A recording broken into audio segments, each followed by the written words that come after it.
O lo te pena mere pepa ale tanga luengo talonga. Mana nok. O mana whātonu ina o sfuru nei tau sanga li te mun whamanianga tangata.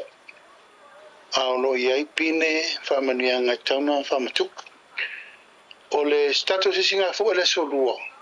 E whatau nu ele whamoimoi lea. E ele tonu ngai tonu toru ba yaso le to e ele yorsi isinga fua. O pasir ka peneta ila to ulesa fatu la imai ila to whamanianga. A whainga whaavai.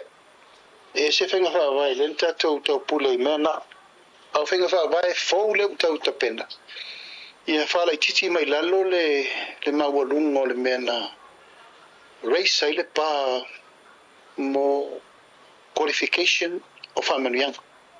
E tūlanga i le tau lia tātou South Pacific Cape pela whanongongo atu le nā. Ai o lo iai le whamauningi se ia mai ia tūlanga o tālonga whamamalo po le Olimpeka, ia po le Commonwealth, ia po World, po le alawa le status o lo iai.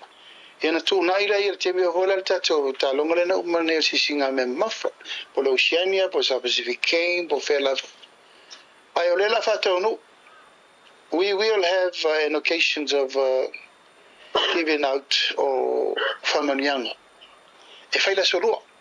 E whapine i lato o tatau na qualify le tatou whamoimoe.